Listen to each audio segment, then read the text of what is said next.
mind so I forget. Sink your teeth into my bones, dig me out, then fill the hole. Tear me apart, tear me apart, apart, apart. Tear me apart, tear me apart, apart, apart. All that's left is a window to my soul. Come and get it.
They asked him his reaction. He said, "I'm glad I win." Suddenly there was this guy who was not only articulate, but almost poetic, and with a great deal of braggadocio to boot. I am the man this poem is about, the next champ of the world, there isn't a doubt.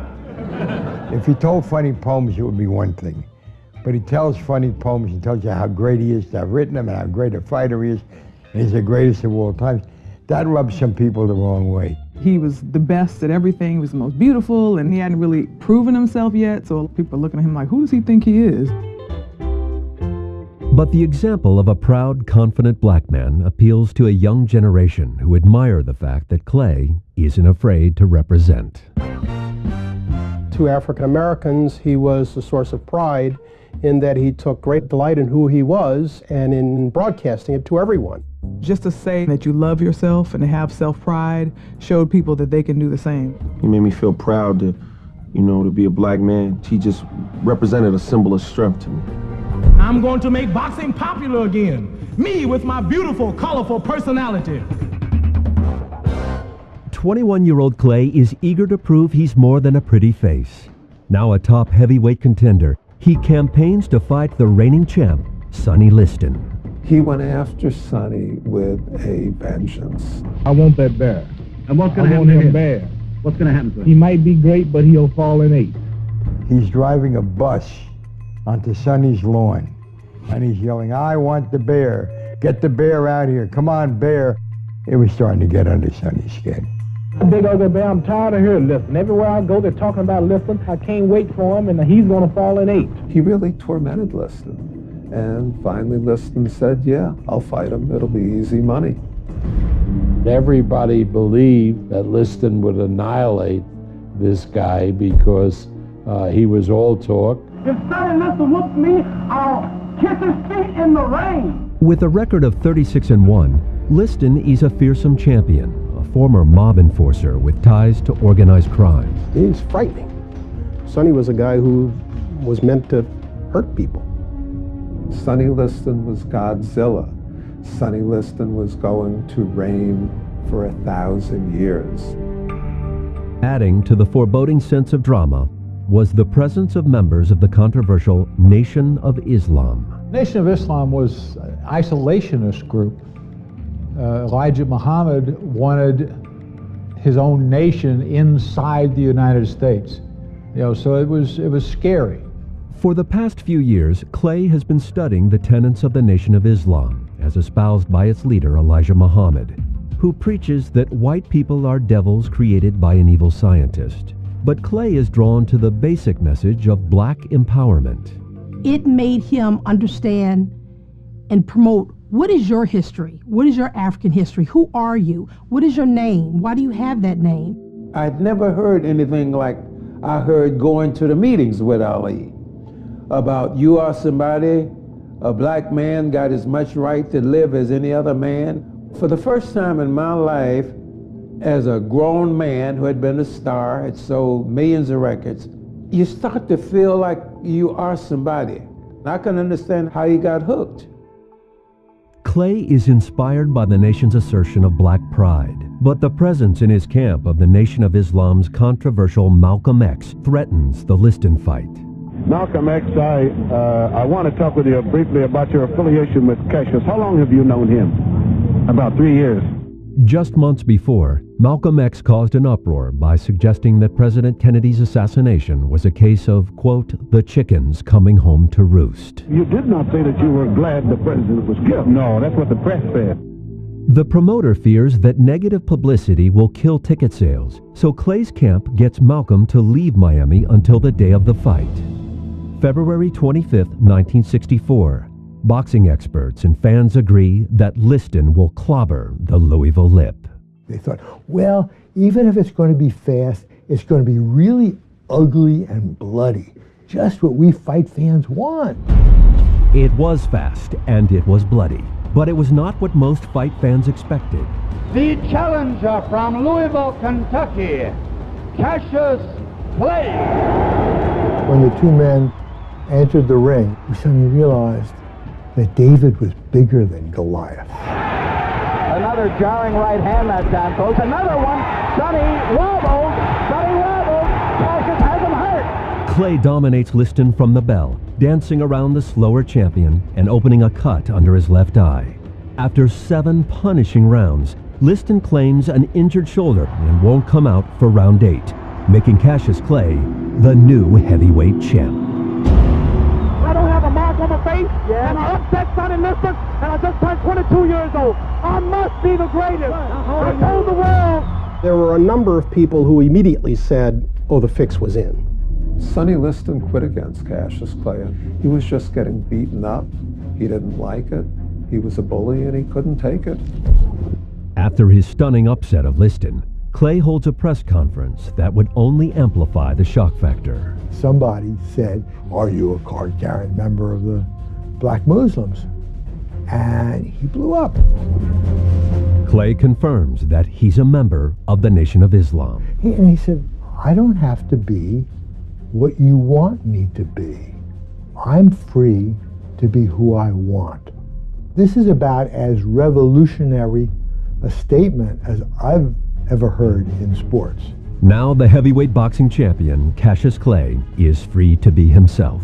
No one could get their mind around the idea that this great kid from Louisville, raised by a Baptist mother, was suddenly announcing that he was a member of the Nation of Islam. A few weeks later, public opinion of the new heavyweight champ goes from bad to worse. Cassius Clay is a name no more, is that right? Yes, sir. It's Muhammad Ali. Muhammad means worthy of all praises, and Ali means most high in the Asian African language. This is the toughest guy on the planet. He turns his back on Christianity. He turns his back on his family name, and it began the split between people who loved him and people who hated him. My name is Muhammad. Y'all keep calling me Cassius. I'm tired of telling you. You know you're intelligent. My name is Muhammad Ali, not Cassius. Was anybody special gave you the name? Yes, sir. My leading teacher, the most honorable Elijah Muhammad. Elijah Muhammad's influence is growing. Not only does he give Ali his new name, he introduces him to Sanji Roy, who becomes Ali's first wife in August of '64. Muhammad Ali had 4 wives: Sanji, Khalila, Veronica, and now Lonnie. I found the first wife in a strange way maybe the most interesting. She was very firmly in love with him. Their honeymoon is short-lived. We no longer had Cassius Clay. We now had Muhammad Ali, who was a member of the Nation of Islam, which made him very unpopular. It was getting very hard to find a place where he could fight. Originally, the Liston rematch was set for Boston. Then Muhammad suffered a hernia. The fight was postponed. Boston washed its hands of it, and it finally wound up in Lewiston, Maine, which is one of the few places that would take it. Then, 2 months before the rematch, Malcolm X, who had broken with Elijah Muhammad to embrace Orthodox Islam, is gunned down by members of the Nation of Islam on February 21, 1965.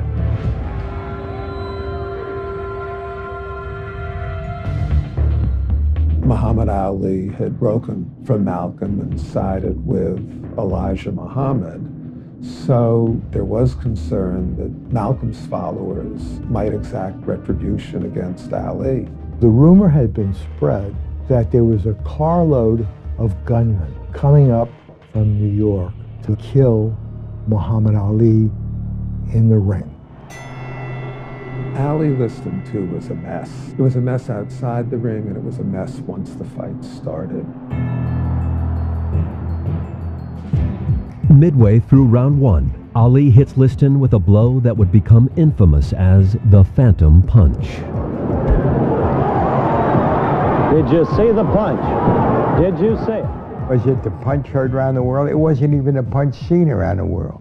The punch was hard enough to knock Liston down, but he thought Liston could have gotten up. It took about 8 seconds after 9 and 10 that the crowd began to chant, "Fix, fix, fix."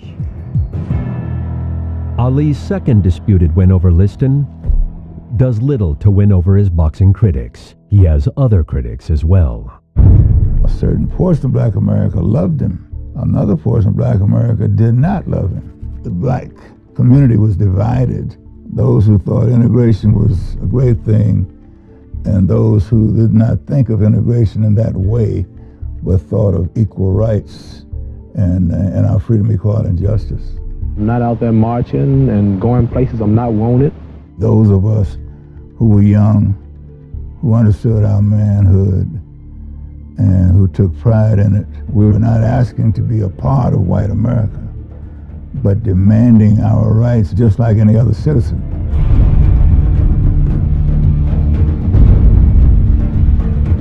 Ali's support of the Nation of Islam's separatist policy alienates many in the civil rights movement, including Floyd Patterson, who turns his November '65 bout with Ali into a social, political, and religious battle. He said a black Muslim has no place being heavyweight champion in America, and that he, as a Catholic, was going to bring the title back to this country.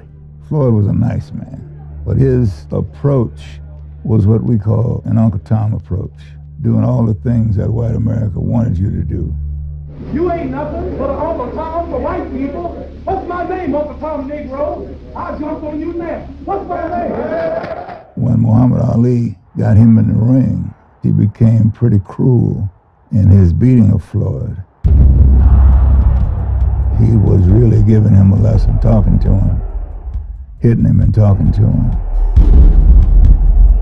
Ali would disable Patterson, then step back, admire his work, and then beat on him some more.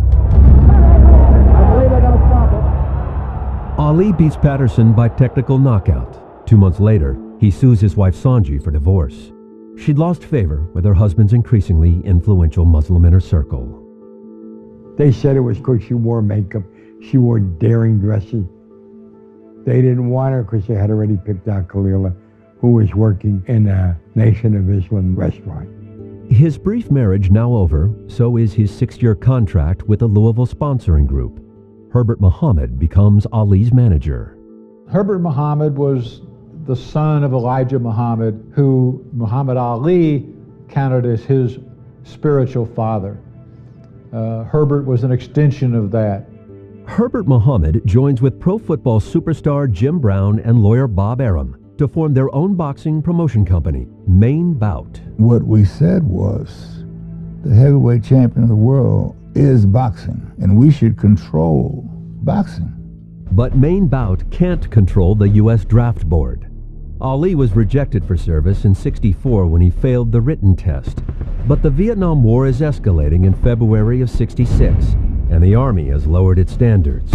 Weeks before his bout with Ernie Terrell in Chicago, Ali is notified that Uncle Sam wants him. The fight was doing extraordinarily well when the U.S. government reclassified Muhammad Ali from 1Y and made him 1A, and a television reporter went to Ali, who was training in Miami, before anybody could reach him. I just don't understand yet how I can be reclassified as 1A without testing me in no way, just calling me like this, and I just don't understand it. In other words, you think they called you only because you're the heavyweight champion? And a Muslim, too. And that's when Ali said, I got nothing against the Viet Cong. They never called me the N-word.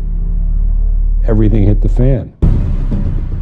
Ali declares that if he's drafted, he won't fight in Vietnam. Ali put it in racial and religious terms that made him a hero to millions of people who thought that it was a bad war. When he basically said, I ain't going, a lot of us were kind of like, yeah, baby, I ain't going either. I'm just trying to figure out another way of doing it so that I don't have to go to jail in the process.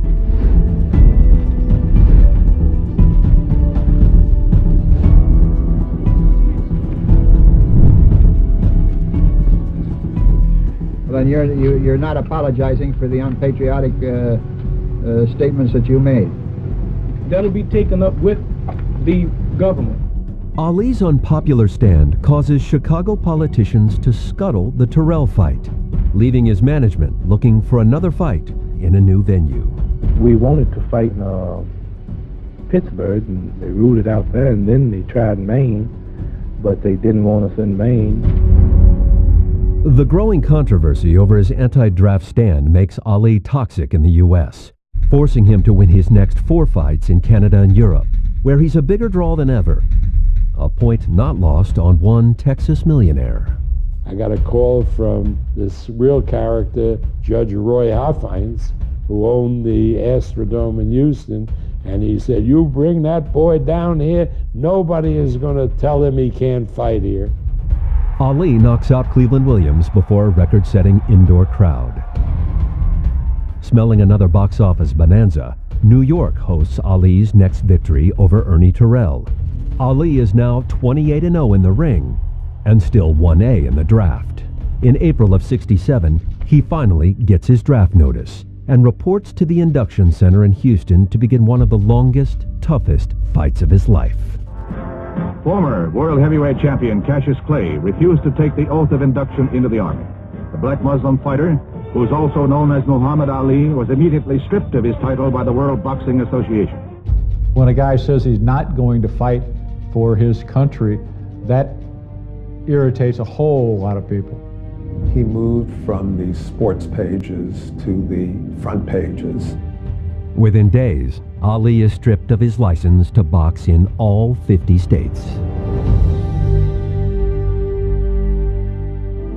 9 top Negro athletes meet with Cassius Clay to discuss his anti-draft stand. Jim Brown and Bill Russell organized a summit meeting in Cleveland. Clay's induction refusal cost him his title, and he faces a possible 5-year prison sentence. The Army was willing to make a deal. They were willing to guarantee that he would go on special services and he would be able to box. Behind the scenes, Herbert Muhammad, as a businessman, looked upon that as a possible option. The meeting started with them talking to Ali about accepting the deal. You wouldn't have to worry about being a soldier as such. You can do public relations. But Ali's attitude was, nope, don't want a deal. 2 weeks later, Ali is convicted of draft evasion in federal court. Sentenced to 5 years in prison and banned from boxing for 3 years, he remains free while his case is appealed. Whatever suffering or punishment I may have to take, it'll all be because of my religion. He was unafraid of the political repercussions, unafraid of any cultural repercussions, unafraid of losing money. He said he would probably fight again, but it was okay if he didn't. Long as he believed that he was the people's champ, that was good enough for him. A month after his conviction, Ali marries 17-year-old Belinda Boyd with the approval of Nation of Islam leaders. She fully supports her husband's refusal to be drafted. He said, I can't kill anybody. I just said, trust me, you'll be the greatest man ever lived if you don't go. Facing 5 years in prison and unable to fight while appealing his case, newlywed Ali needs to earn money, so he embarks on a college lecture tour. I would like to hear this from you, and I want the world and the cameras to hear it. Who's the heavyweight champion of the world? The student audiences loved his opposition to the war in Vietnam, but they were very much opposed when he spoke to them against the idea of interracial dating, against the idea of living in the same community. During those 3.5 years that he wasn't fighting, basically the only two things that he was doing was going on college campuses, and the other was being on television with Howard Cosell. What do you say to that? I predicted the fans will be angry at the experts for misleading them so much. I think that his relationship with Howard Cosell was critical to his acceptance by America. Howard had the deepest respect for the champ. Howard many times privately defended Ali and Ali's right to express himself and the right to feel the way he felt about where we were with civil rights at those times. But Howard also didn't take any punches. If he felt like Ali had overstepped his bounds, he would confront it. It was part of the chemistry of these guys. You had two gigantic egos.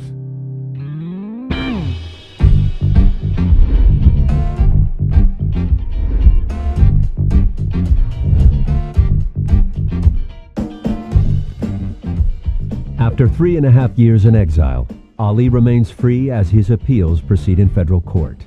And while politics cost Ali his boxing license, politics provides a chance to fight again. Georgia has no state boxing commission. Individual municipalities can sanction a fight. So Black State Senator Leroy Johnson strikes a deal with Atlanta's white mayor, Sam Massell. Leroy Johnson said, I want this fight to happen. I carry a lot of votes with me. Thus, Ali's comeback begins, surprisingly, in the Deep South. Here's an African American reviled around America. Suddenly Atlanta is embracing him. He said, I got my license. I'm going to fight in Georgia. I'm going to fight in Georgia. I said, in Georgia? I said, down south? He said, yeah. I said, oh, Lord, we in trouble now. Ali returns to the ring on October 26, 1970.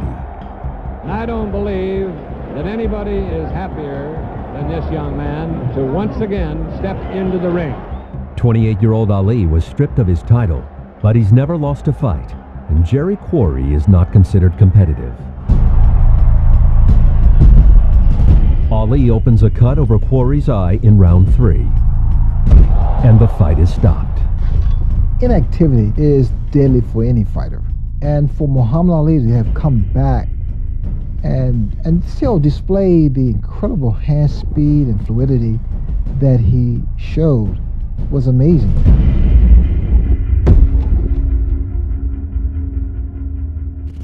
While Ali's draft evasion appeal works its way up to the Supreme Court, the NAACP sues the New York State Athletic Commission in federal court, arguing that their ban on Ali is discriminatory.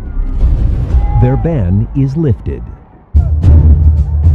Free to fight in New York again, Ali stops Oscar Bonavena at Madison Square Garden in December 1970. It's over!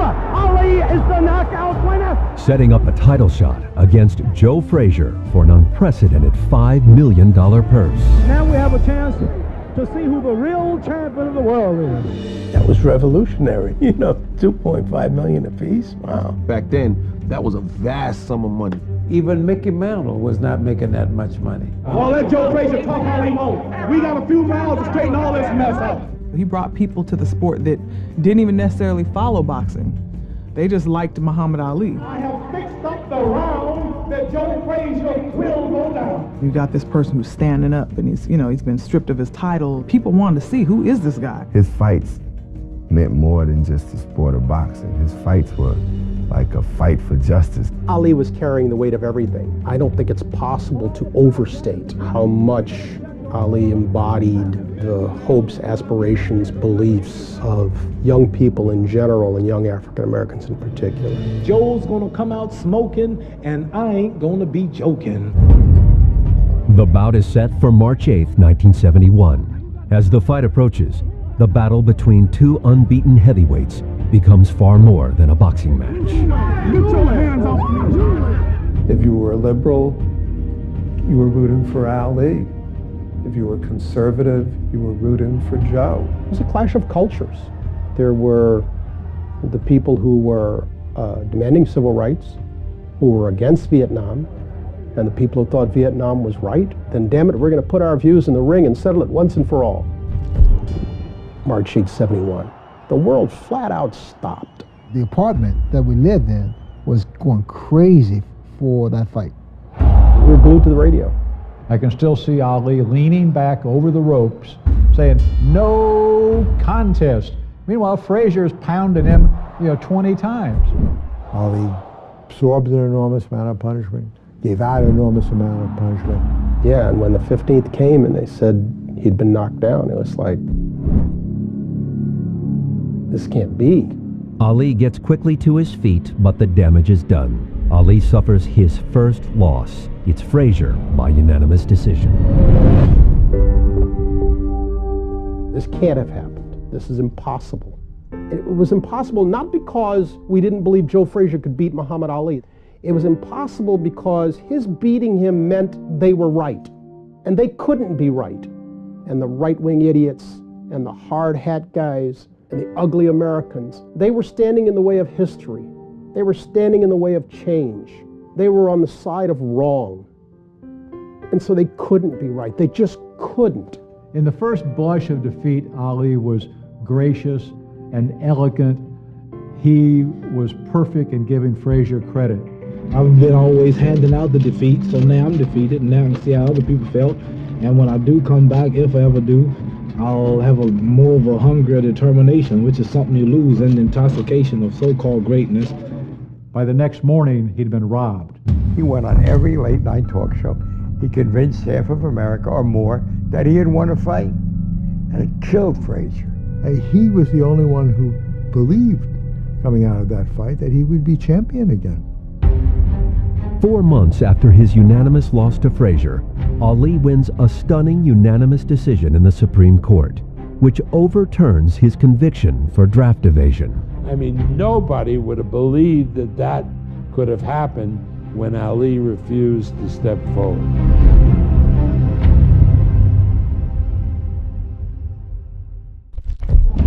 With prison no longer looming, Ali is free to renew his quest to reclaim the title that had been taken from him, a title now held by George Foreman. Ali's momentous match against Foreman is an event unlike anything boxing has ever seen.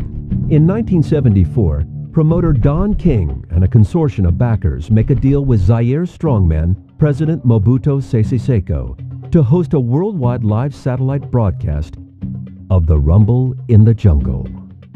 Ali basically showed that he could transcend the sport. He brought half of the media of the world to Kinshasa, Zaire. 10 long years after he first shook up the world, 32-year-old Ali is once again challenging a heavily favored champion. Foreman was the second coming of Sonny Liston. Remember, this wasn't an ordinary heavyweight. This was a guy who could knock down walls. Everybody felt that Ali was going to get hurt. This was this was a monster. I was so afraid that George Foreman was going to kill Ali. Both fighters train in Zaire for the bout on October 30th, but it's Ali who is embraced by throngs of African fans.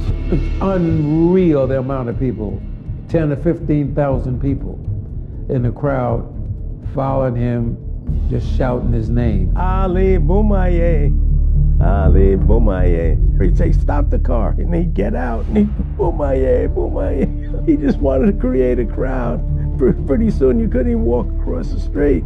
All of that worked in Ali's favor. I mean, he was playing psychological games. He's punching voodoo dolls. He's got people beating on drugs. The champ is here. The champ is here. Me and maybe one other person thought he could beat George Foreman. He believed it. He believed it. Ali's confidence isn't shared by many boxing experts.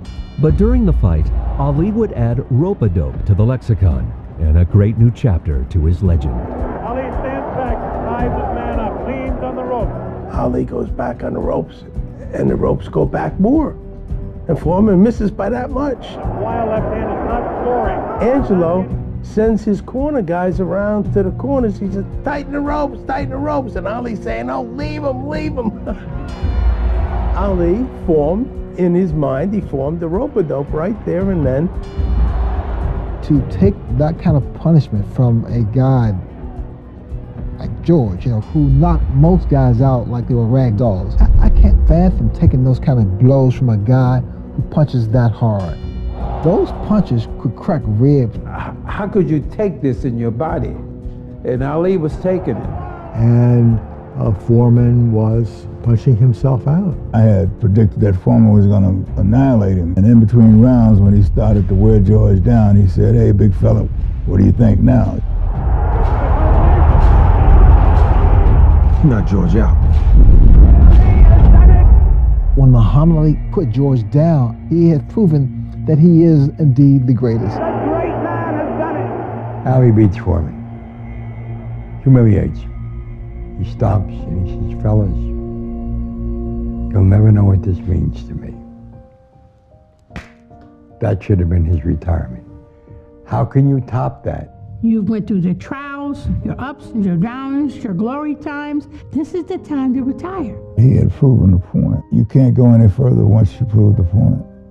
And there's something about the romance of athletics that is hard for people to give up. For him, every fight was another drama, another circus, and he loved every minute of it. All those available ladies, all this love and admiration. It's very hard to walk away from that.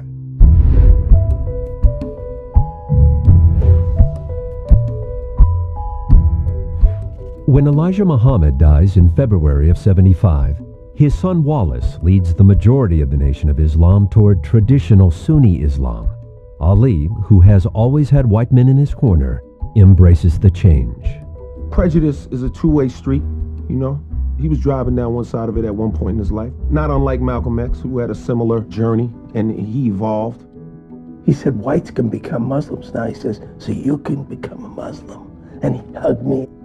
There wasn't any racism in Ali.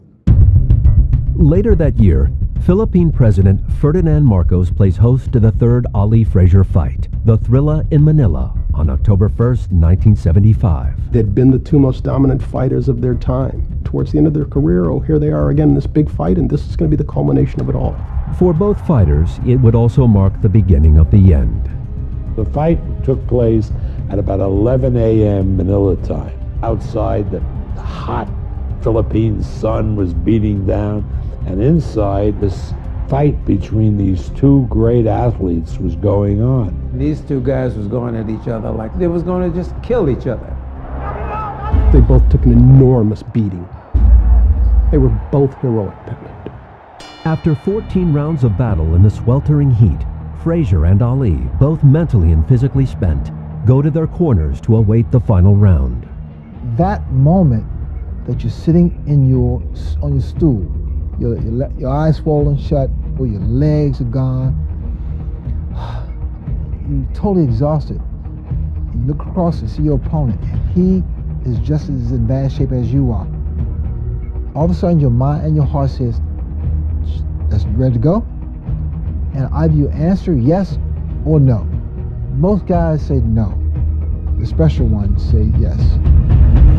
Ali was the one who said yes. Joe couldn't answer the bell. And Ali just passed out in the ring. It's all over. He said it was the nearest thing to dying.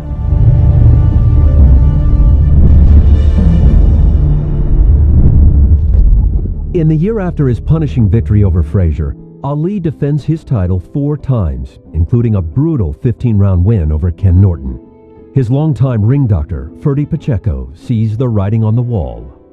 Pacheco went to Norton's locker room and told him, "Congratulations, you just ended Ali's career." Norton had lost, but Ali was physically beat up. The following year, his speed and skills diminished. Ali survives a 15-round slugfest with Ernie Shavers, Muhammad Ali, not down but hurt. the hardest-hitting heavyweight in boxing. Said that Ernie Shavers hit me so hard that my ancestors in Africa turned over in their graves. Which was a fabulous line, except the way that he said it was just the beginning of a slur in his speech.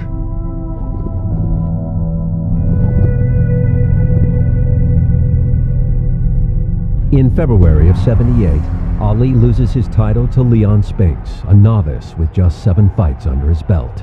But he's not done yet. Fights Spinks again, beats him, regains the title, and then Don King gets Ali to fight Larry Holmes, and I was absolutely horrified. The Holmes bout is set for October 1980, a year after Ali's last fight against Spinks.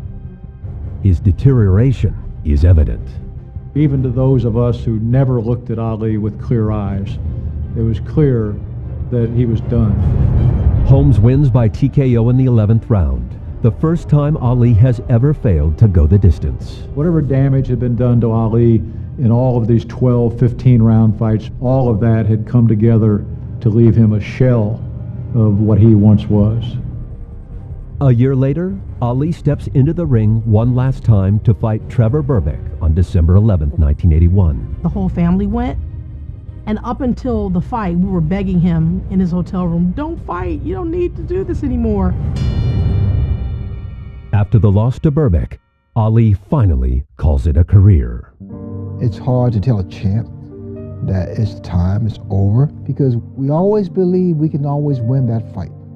Ali fought. That's what he did. And we who loved him really had no say in it and no right to say, "No, we don't want you to fight anymore because it ruins our memory." Well, he had a right to say, "I will choose when I'm going to leave it." And he did.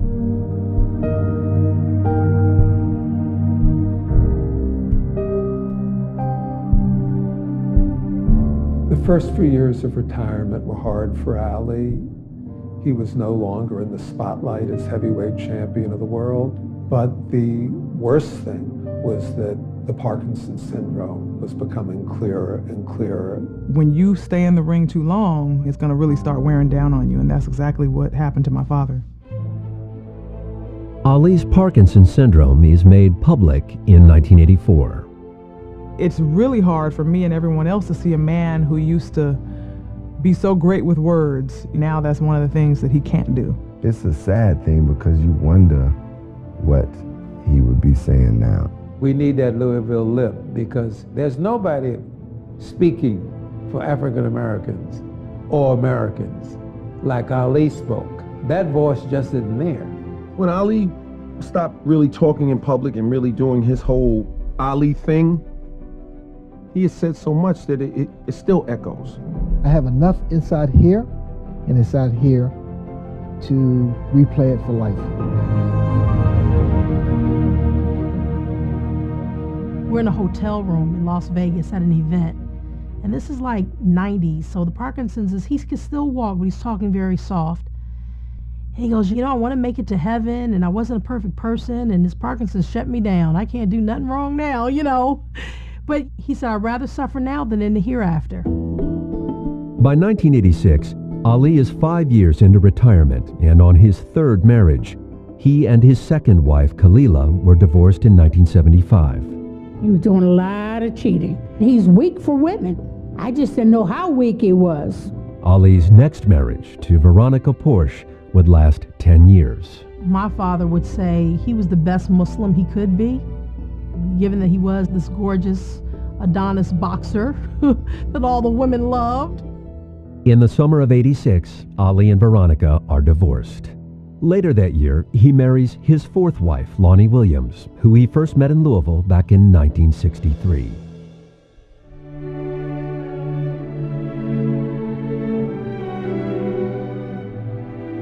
In 1996, Ali would make a memorable return to the global spotlight.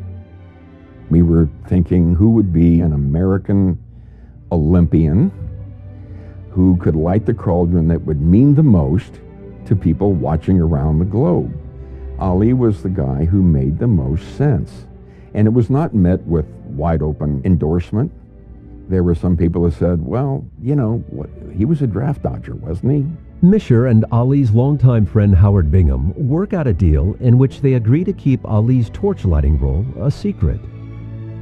Howard Bingham calls me. Your dad's lighting the torch. Don't tell anyone. Just call your sisters and brothers. And I'm in a control room at the bottom of the stadium with 26 cameras and, you know, directing the world feed. But even down there, in the bowels of the stadium, I could hear what was going on up there. And I never dreamed that it would be that strong and that powerful. You know, when my father gets nervous, he shakes more. So he's shaking the torch, and I'm like, oh, Lord, Dad gonna burn down the stadium. There was a part of me saying, oh my God, look at Muhammad, feeling sorry. But then there was the other part of me said, for God's sake, that's Muhammad Ali. To have predicted in 1967 how much Ali and his personality would resonate around the world 20 or 30 years later, there were a lot of people that would have said that will never happen. The transformation of Ali from the most hated man in America to this beatified Ali of today was complete reversal. But those of us who believed we were in the right back in the 60s, this simply validates it. That, hey, you finally came around. You know, you couldn't stop the march of history. He saw where it was going. He pointed the way. You hated him for it, but you couldn't stop it. Ali is awarded the Presidential Medal of Freedom in January 2005. Later that year, the nonprofit Muhammad Ali Center opens in downtown Louisville, not far from where his bike had been stolen over 50 years before. His legacy is that when you believe in yourself, no matter what the odds are, if you're on the right side of history, and if you perfect your craft, you can accomplish anything. He stood up on a level that nobody else stood up, and he had a platform that no one else had, risking his personal success and his personal wealth to basically tell the truth. People today are fond of saying, yes, Muhammad Ali stood up for his principles, but there's been a determined effort to wipe away cognizance of what those principles once were. Don't wipe out the memories of what Muhammad stood for in the 1960s. Take it, build on it, and show how Muhammad Ali and America both changed and came together in the end. He was no saint. He was no devil. He was Muhammad Ali.